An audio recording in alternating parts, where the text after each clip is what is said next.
3월 둘째 주 주일 2부 예배에 오신 여러분을 주님의 이름으로 환영하고 축복합니다. 성경책 높이 들고 한 목소리로 선포합니다. 나는 예수님을 구주로 믿습니다. 나는 구원받았습니다. 나는 이 말씀을 믿습니다. 나는 행복합니다. 아멘. 아멘.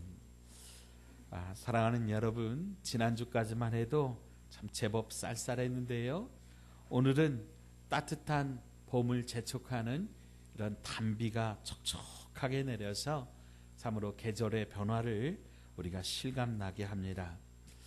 여러분, 아무리 추운 겨울이 있을지라도 반드시 따뜻한 봄이 찾아오듯이 인생의 차가운 시련과 고난도 언젠가는 반드시 지나갈 줄 믿습니다. 오늘 이 시간에도 성령의 봄바람이 불어오며 또 은혜의 단비가 촉촉하게 오늘 저와 여러분을 적셔주는 은혜의 시간 되시기를 주님의 이름으로 축복합니다.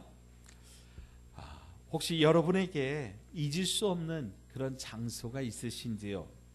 제가 아는 어떤 분은요, 결혼 기념일만 되면 신혼여행 가서 묵었던 그 호텔을 매년 찾아간다고 해요. 그것도 그때 신혼여행 때 머물렀던 그 방, 그 장소로 다시 간다고 합니다.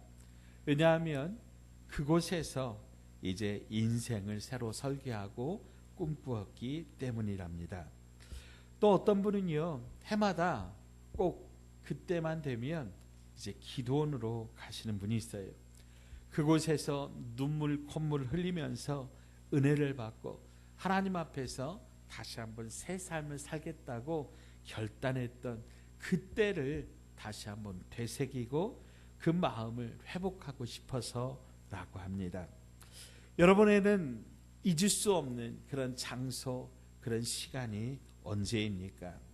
사도 바울도 잊을 수 없는 소중한 장소가 있었습니다.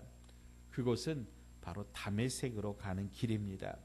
이 다메섹은 오늘날 말로 다마스커스라고 하는 그런 지명인데요, 왜냐하면 사도 바울이 거기에서 예수님을 만났기 때문입니다. 바울이 예수님을 만나 이렇게 바뀐 그런 사건을 신학적으로 회심이라고 합니다. 이 회심이라고 하는 말은 돌이킬 회, 마음심이라고 하는 한자를 써서 마음을 돌이키다라고 하는 그런 말입니다. 이 회심 사건이 있었기 때문에 사울이 바울이 되었고 옛사람이 새사람으로 변화되었습니다. 오늘 이 사도 바울의 회심을 살펴보면서 오늘 저와 여러분에게도 그런 은혜가 있기를 주의 이름으로 축원드립니다. 이 회심에는 몇 가지 단계가 있는데요, 첫째로 예수님을 만나야 된다라고 하는 겁니다. 회심이 있어서 가장 중요한 것은 예수님을 만나는 겁니다. 예수님을 만나지 않고는 이렇게 마음이 바뀌어지지가 않는다고 하는 거예요. 누가복음 19장을 보면 삭개오라고 하는 세리장이 예수님을 만난 이야기가 기록되어 있습니다.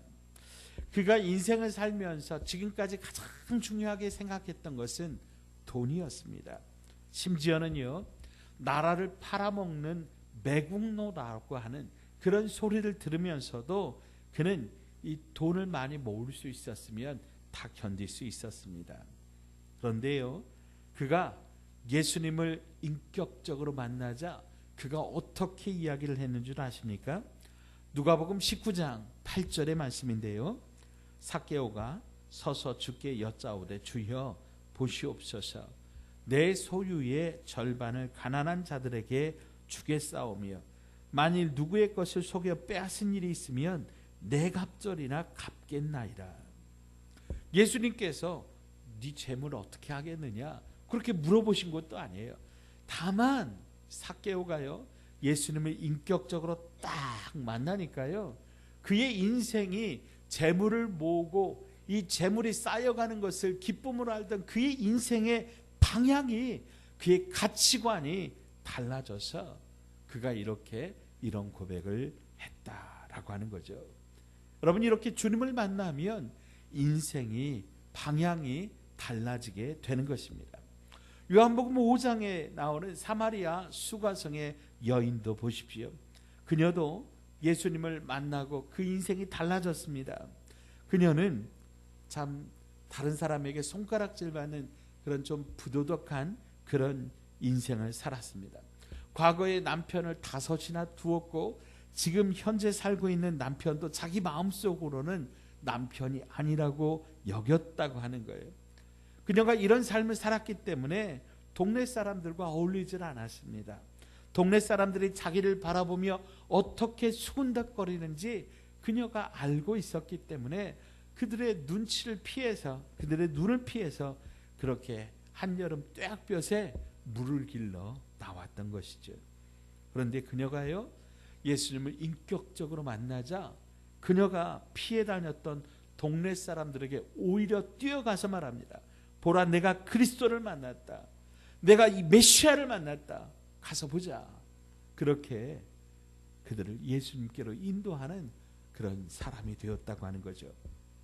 오늘 본문의 사울도 보십시오. 그가 율법을 열심히 연구하여 이 성경 말씀을 연구해서 회심한 것 아닙니다. 예수님을 그가 만남으로 회심하였습니다. 그래서 그의 삶 전체가 방향이 바뀌었습니다. 그가요, 예수님을 만나기 전에는요, 철저한 율법주의자였고, 그는 특별히 기독교인들을 잡아 가두고 죽이는 일에 앞장서는 사람이었습니다. 우리가 잘 아는 대로 스데반 집사님이 순교하실 때 그가 책임자였어요. 이 일이 마땅하고 이렇게 이런 기독교인들을 죽여야 된다 앞장섰던 사람이에요. 근데 왜 그가 이렇게 구약에 정통하고 율법을 잘 아는 사람인데 그가 왜 이렇게 예수님을 기다리면서, 메시아를 기다리면서도 예수님을 이렇게 몰라보았을까요? 신명기 21장 23절 말씀 때문입니다. 나무에 달린 자는 하나님께 저주를 받았습니다. 이 말씀 때문에 그는 예수님을 메시아로 인정할 수가 없었던 것이죠. 그러나 이것은 하나만 알고 둘은 모르는 일이었습니다. 예수님이 나무 십자가에 달리심으로 하나님께 저주를 받았습니다.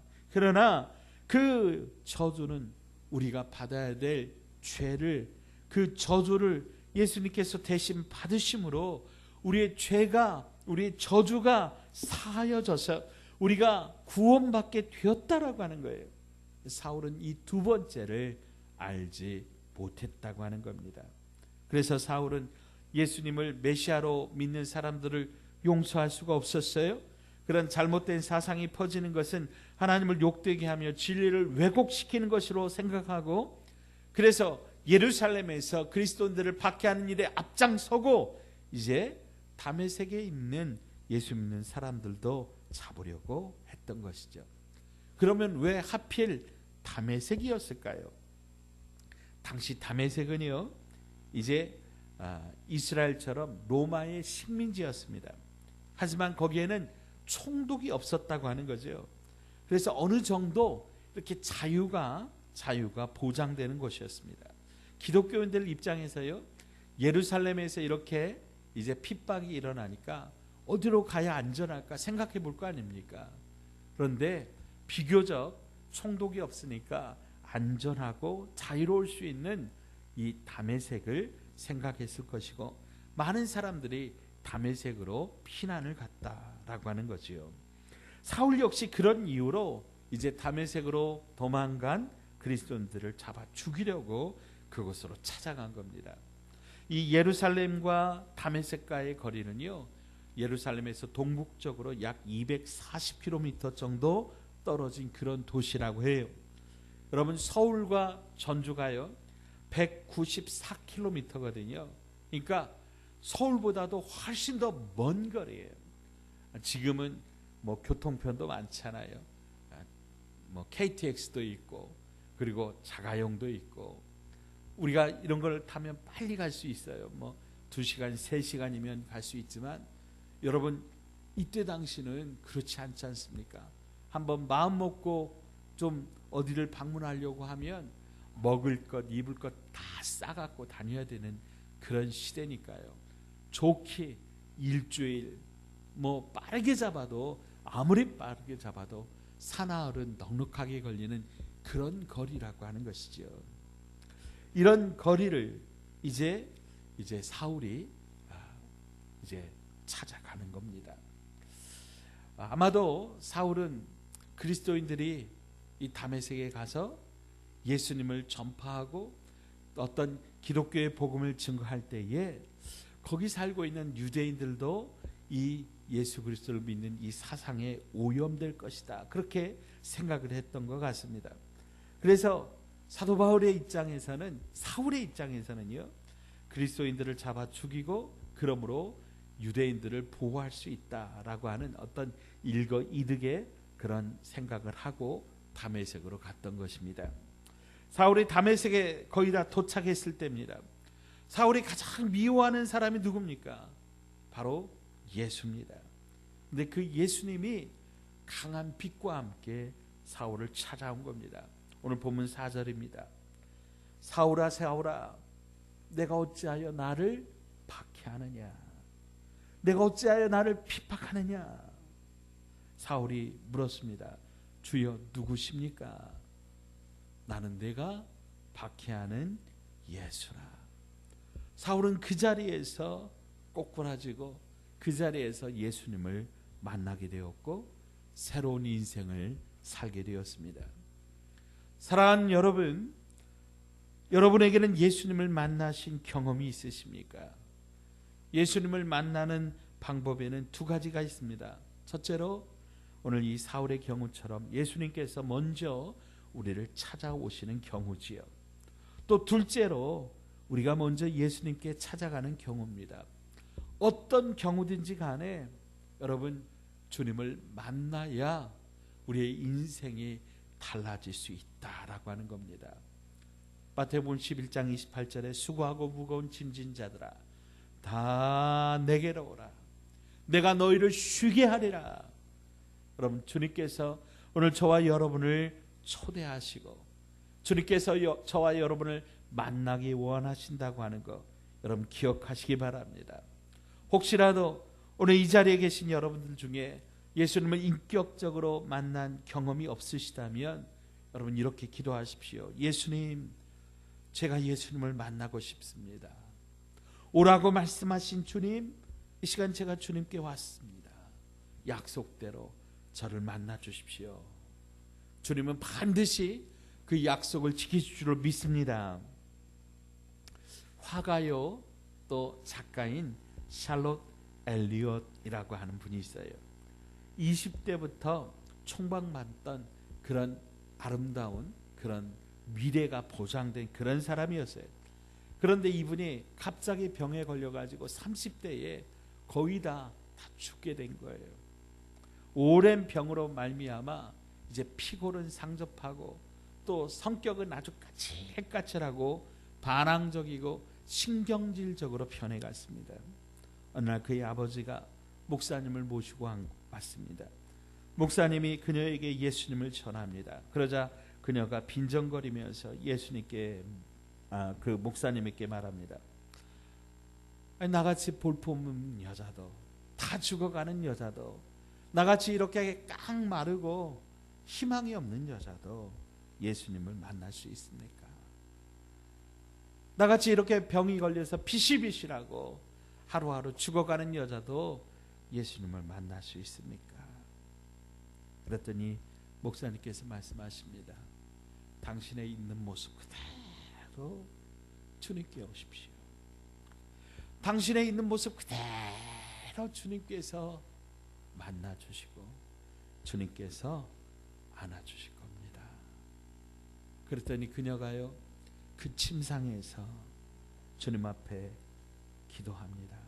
주님, 나의 모습이 있는 그대로 주님 앞에 나갑니다. 비록 뼈골이 상접해서 이렇게 깡 말라버리고 병으로 아무런 소망도 없고 희망도 없는 이런 모습이지만 주님, 내 모습 이대로 주님께 가오니 주님 나를 만나 주십시오. 주님 나를 받아 주십시오. 그랬더니 그 순간 주님께서 그녀를 만나 주셨습니다. 주님께서 그녀의 마음에 기쁨을 주시고 그녀의 마음에 평안을 주셨습니다. 그래서 그녀가 감격한 나머지 시를 한 편 썼는데 그 시가 우리 찬송가의 이 찬양으로 나와 있어요. 우리 찬송가 282장인데요. 우리 1절만 같이 한번 불러보겠습니다. 282장 찬송 1절만 불러봅니다.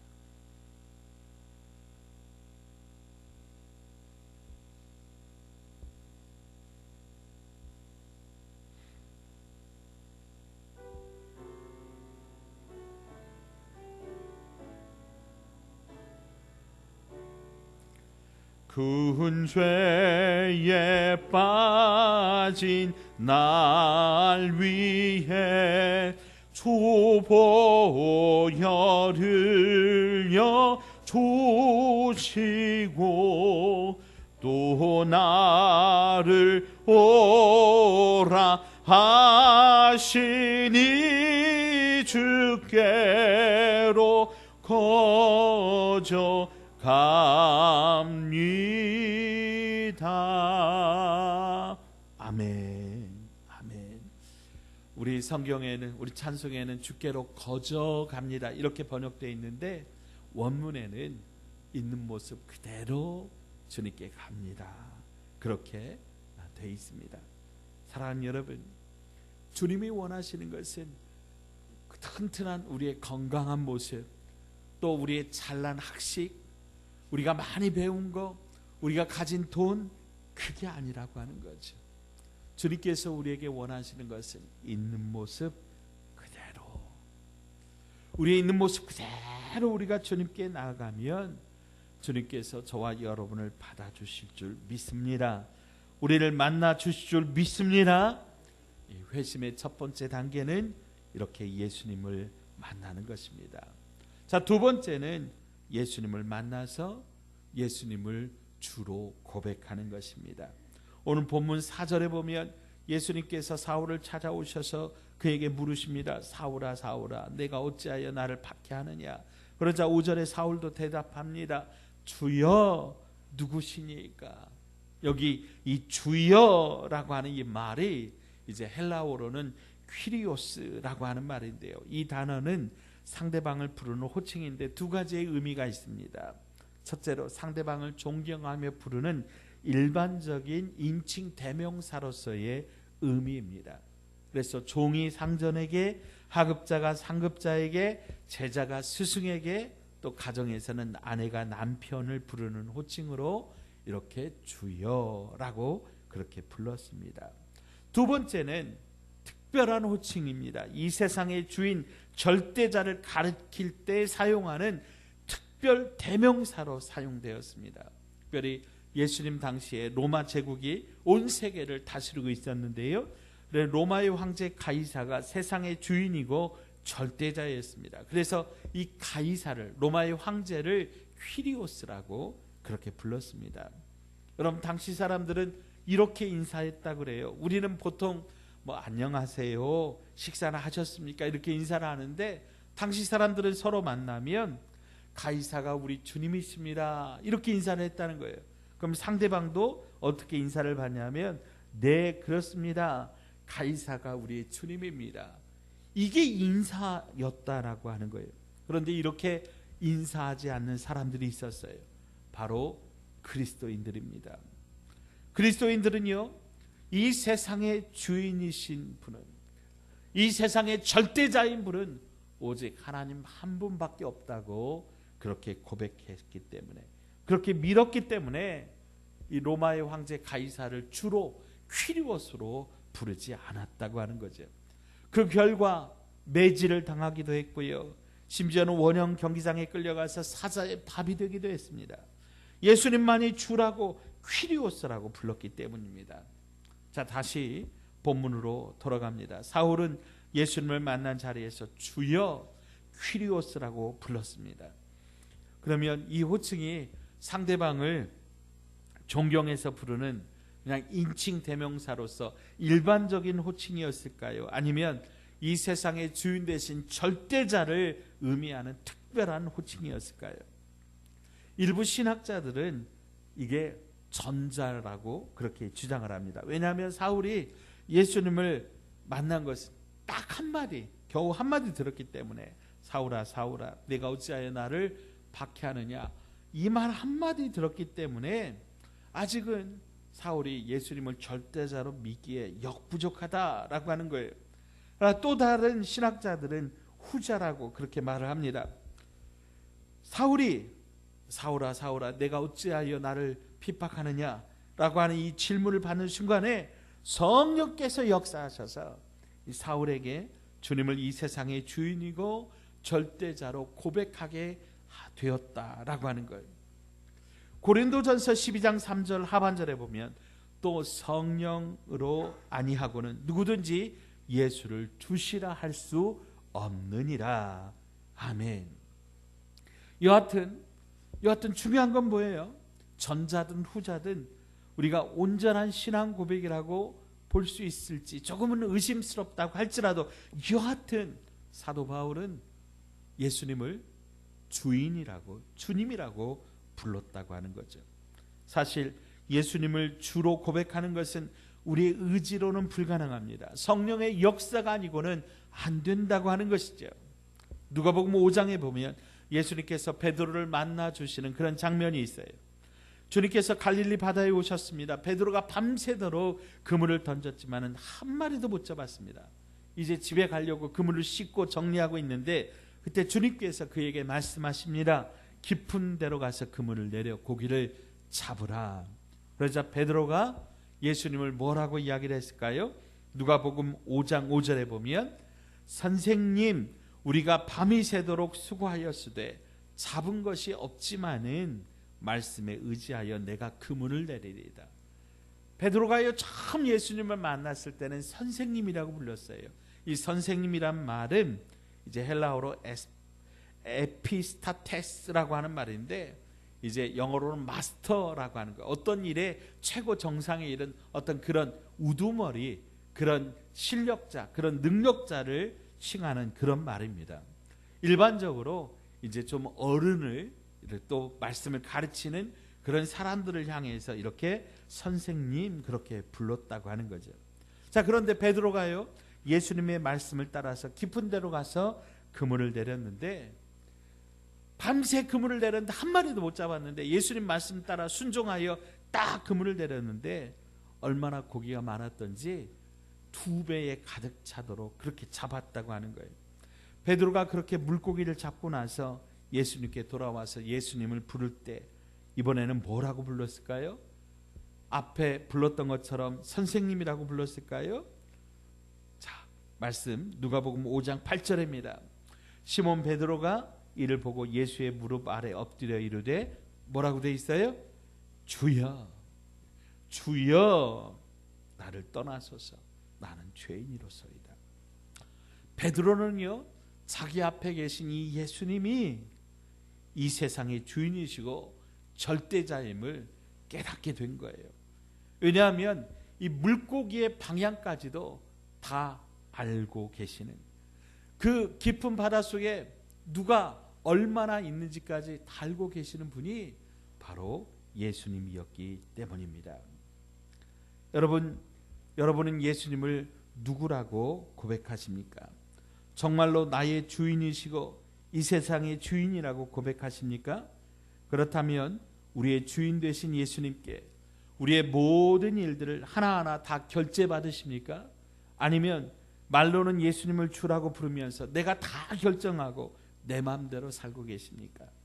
회심의 두 번째 단계는 예수님을 나의 주인으로 고백하는 단계입니다. 여러분 바라기는 저와 여러분 모두가 예수님을 나의 구주로 나의 주인으로 고백하시기를 주의 이름으로 축복합니다. 자, 세 번째는요 사명을 받는 것입니다.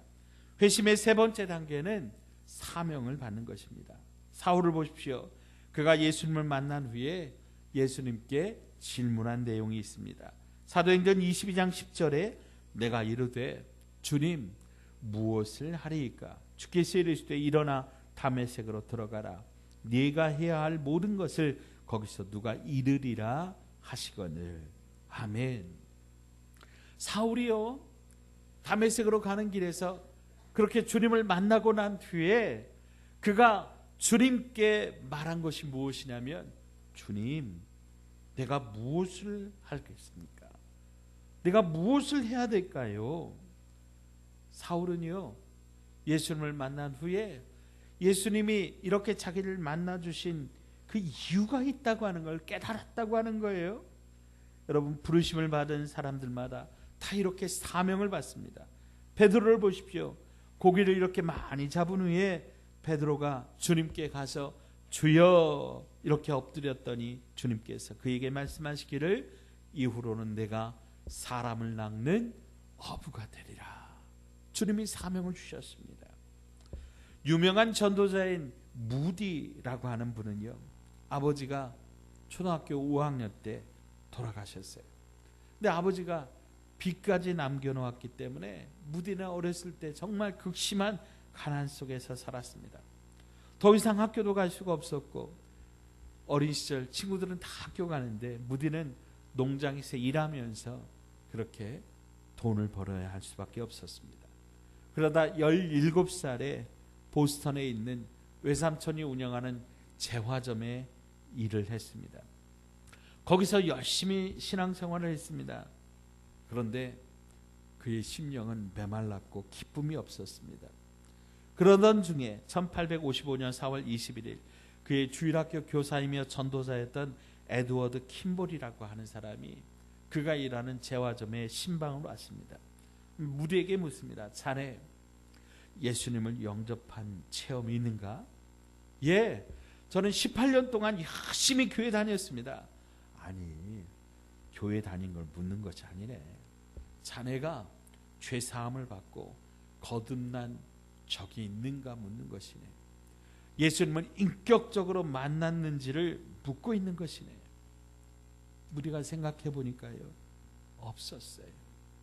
그냥 습관적으로 교회는 열심히 다녔는데 정말 예수님을 인격적으로 만난 적이 없었다고 하는 거예요. 그래서 부끄럽지만 없습니다. 그렇게 정직하게 고백을 했습니다. 그래서 그 두 사람이요, 그날 그 시간에 구두방에서 한쪽 구석에 가서 둘이 함께 무릎을 꿇습니다. 그리고 눈물로 기도합니다. 주님, 이때까지 살면서 예수님을 인격적으로 영접해 본 적이 없습니다. 교회는 열심히 다녔는데 예수님을 내가 만난 적이 없습니다. 주님, 나를 만나 주십시오. 주님, 내 인생을 책임져 주십시오. 내 인생을 주님 앞에 드립니다. 그렇게 눈물로 기도했을 때 주님께서 그날 그 시간에 찾아오셔서 이 무디를 만나 주셨습니다. 무디가요, 그날의 감격을 이렇게 적었습니다. 그리스도의 은혜로 죄 사함을 받은 날 밖에 나가 만물을 보았습니다. 태양이 그토록 사랑스럽게 보인 적은 없었습니다. 지저귀는 새소리가 내 마음을 감동시켰습니다. 모든 것이 달라졌습니다. 그는 어머니께 이런 편지를 보냅니다. 어머니, 기뻐해 주세요. 1837년 2월 5일 제가 어머니의 아들로 태어난 날입니다. 그리고 18년이 지난 오늘 1855년 4월 21일 성령으로 제 영혼이 새롭게 태어났습니다. 그리고 무디는 회심 후에 주님께 물었습니다. 주님, 제가 무엇을 해야 될까요? 그랬더니 주님이 그에게 사명을 주셨습니다. 복음을 전하라. 그래서 그는 평생 100만 명 이상을 주님께로 인도하는 놀라운 복음 전도자가 되었습니다. 한낱 구두 수성공이여 복음을 전했다라고 하는 거예요. 사랑하는 여러분, 오늘 저와 여러분에게도 잊지 못할 것들이 있습니다. 베드로는 갈릴리 해변이었고, 삭개오는 뽕나무이었고, 수가성 사마리아의 여인은 야곱의 우물가였고, 무디는 구두방 한쪽 구석이었습니다. 그리고 사울은 다메섹으로 가는 길이었습니다. 이곳들이 주님을 만나 회심한 거룩한 은혜의 자리였습니다. 여러분, 여러분의 그 자리가 어디입니까? 여러분 한 주간 그 장소를 떠올리면서 다시 한번 그때 그 첫사랑을 회복하시기를 주의 이름으로 축복합니다. 혹시라도 아직 진지한 회심을 경험하지 못하신 분이 계시다면 오늘 이곳이, 오늘 이 자리가 사울이 주님을 만난 다메섹 길처럼, 사울이 바울된 그런 놀라운 변화가 있었던 그 장소, 그 주님을 만나는 그 은혜의 자리가 되시기를 주님의 이름으로 축원드립니다. 하나님 아버지 감사합니다. 사울이 바울 되었던 그 역사의 현장에 우리를 초대해 주셔서 감사합니다. 우리도 예수님을 만나고 예수님을 주로 고백하며 주님 제가 무엇하기를 원하십니까? 물으며 주님 주신 사명을 따라 살게 하여 주옵소서. 예수님 거룩하신 이름으로 간절히 기도하옵나이다.